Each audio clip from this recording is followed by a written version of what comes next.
Welcome back. Maternal mental health was once kind of a taboo topic, but now it's making a lot of headlines. And there's a new push to talk about this following a very high-profile trial of a mother whose attorneys say killed her children while experiencing postpartum psychosis. Experts say the focus on these struggles that women go through during that postpartum period, it's long overdue. And today we've got an expert here to talk about this topic, Jennifer Harned Adams, clinical psychologist with HCA Health One. I know you come in and talk about a lot of mental health issues, so thank you for this one. Yeah, thank you. These trials are so splashy on headlines. It's almost, I think, a little gross to watch these. But this is a serious and a very real topic. What moms go through after having children, right? Like, can we just kind of normalize? Everyone is dealing with some sort of major shift in their mental health after baby. Yes? Absolutely. So statistics show that about 80% of new moms experience what we call the baby blues, which is a period of emotional transition during the first couple of weeks right after delivery, where they may have trouble sleeping, they may feel like their emotions are all over the place, they may feel kind of anxious.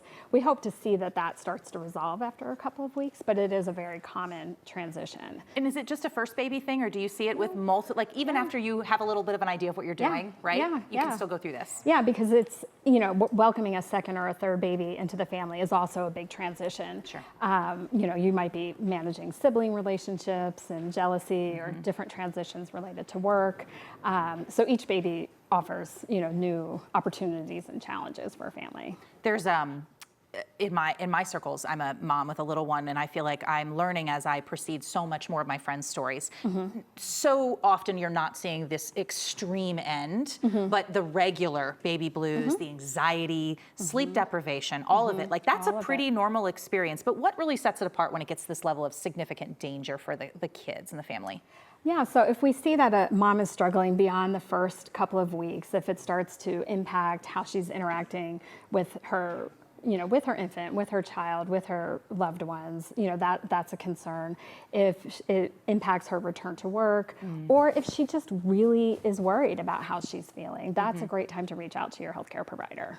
I have never taken so many surveys about my health and mental health as when I first had a baby. I probably filled out one of those things every 2 weeks for like 3 months. Great. So that's what we is that new? Is that a changing way that like providers are watching for this now? So we know that a lot of times it's really hard for moms to address their own healthcare after having a baby, but we know that they are really likely to show up to their pediatrician appointments for their babies. So that's why we've enlisted the assistance of pediatricians to help with those screenings, because we know that parents, often do show up for those. So, moms are getting that screening tool both at their own OB appointments as well as their pediatrician. It's a good point. Yeah, the pediatricians, because you see them a lot more than you see your own provider. Yeah, I mean, it was crazy how many of those I had to fill out, but I'm glad for it. I mean, I'd rather have to do it over and over again, What do you do with a mom who's really past the level where she needs some professional help? What are some of the treatment options for this?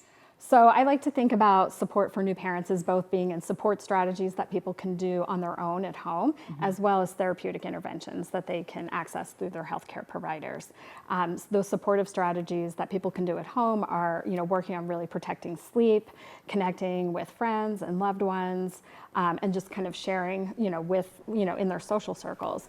In terms of therapeutic interventions, we like to see for moms to, maybe join a therapeutic support group that's led by a therapist, to seek one-on-one therapy with a perinatal trained therapist, or to talk with her healthcare providers about medications that might be a good fit for what she's experiencing. Something, because you want not just the children to be safe, of course, but you want mom to be successful and healthy, right? Right. Yes, absolutely. Yes, everybody's important in this picture. Well, it's a real shame that a splashy court case is what brings us to this topic, but I guess we could be grateful for anything that gets us talking about this, right? Absolutely. All right. Thanks for coming in. We appreciate your help.